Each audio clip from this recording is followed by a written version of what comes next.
किनारे पे सब खड़े हैं पापों की किश्ती छोड़कर, कब आएगा तूफान ले जाएगा किश्ती रोड़कर। कियास किनारे पे खड़े हैं आप, बिल्कुल एटम, परमाणु, हाइड्रोजन, अणु, पता नहीं कौन कौन से बम बन रहे हैं।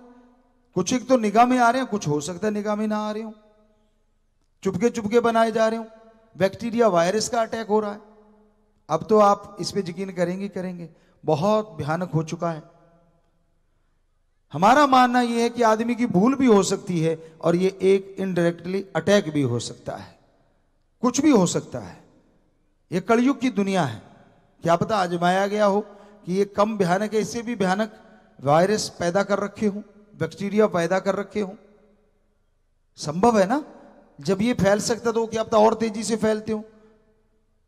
राम ऐसा ना करे, ओम हरि अल्लाह वाहिगुरु गॉड। कोई हवा में अगर फैलने वाला प्रदूषण, ऐसा कोई बैक्टीरिया वायरस आ गया तो कोई बचेगा कैसे? हवा तो सबको चाहिए। बड़ा ही मुश्किल हो जाता है कि हवा में ट्रेवल करता रहता हर टाइम। करता तो ये भी था, पर ये तो 8-10 फुट या इतनी दूर जाया करता था। पता नहीं कोई कुछ कह रहा है, कोई कुछ, लेकिन है तो ये कोरोना नामक वायरस ही है।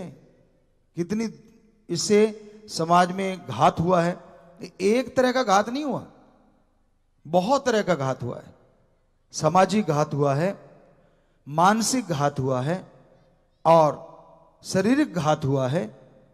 और जनसंख्या में जो अब एक लाले पड़ गए हैं खाने के,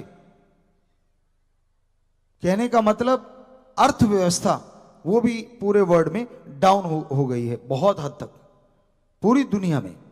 तो ये एक छोटे से वायरस ने क्या से क्या कर डाला। इसको बनाया तो गया था लैब में, वो लीक हुआ है या लीक किया गया है वो तो राम जाने। हम तो किसी को कुछ कह नहीं सकते, वो तो जो जानते हैं उनको पता होगा। पर बनाया तो इंसान के द्वारा गया, क्योंकि वहां हमने एक खबर में सुना था, रशिया के एक साइंटिस्ट, बहुत बड़े साइंटिस्ट थे, उन्होंने बोला था कि भाई इसको 10 साल तक बनाया गया है, दवाइयां दे दे के और स्ट्रॉन्ग, थोड़ी सी मर गया तो आगे बार और स्ट्रॉन्ग किया गया। वो किस लिए बनाए जा रहे थे? क्या मानवता भलाई के लिए? क्या उससे पानी बचाया जाएगा आने वाले टाइम में? जी नहीं, उस बनाए जाते हैं क्या कि दिया जाए, विनाश कर दिया जाए। हम पहले भी कहते थे अगर सारी दुनिया खत्म हो गई तो राज किस पे करोगे? आपको राजा कौन कहेगा ये तो बताइए। ध्यान ही नहीं है उधर, ख्याल ही नहीं है उधर, लगे हुए हैं मारो मार, ईगो अड़ी हुई है। घरों से ले लो आप, पहले घरों में शुरू होती है, फिर गांव में, फिर कस्बों में, फिर शहरों में, फिर देश में, फिर देशों में। और ये ईगो, अहंकार, मैं नहीं झुकना, मैं नहीं झुकना। और बच्चों को इस तरह की चीजें भी सिखाई जाती है कि झुकना नहीं है। पता नहीं एक दो बच्चों को देखा झुकने का नहीं, टेढ़ा सा मुंह करके, पता नहीं क्यों नहीं झुकने का भाई।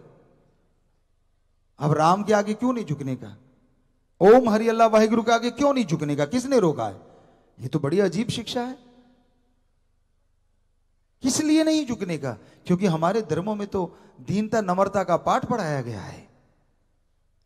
क्या कहा गया है कि जितना पेड़ झुकता है उतना ही फल ज्यादा लगता है। पानी टीलों पे नहीं रुकता, वो नीची जगह पे आके रुकता है। ऊंचा ब्या तो क्या ब्या, जैसे पेड़ खजूर, पंथी को छाया नहीं, फल ला गए अति दूर। देश और दुनिया की तमाम बड़ी खबरों से जुड़े रहने के लिए लाइक करें, सब्सक्राइब करें यूट्यूब पर सच को हिंदी चैनल और बेल आइकन दबाकर पाएं लेटेस्ट अपडेट सबसे पहले।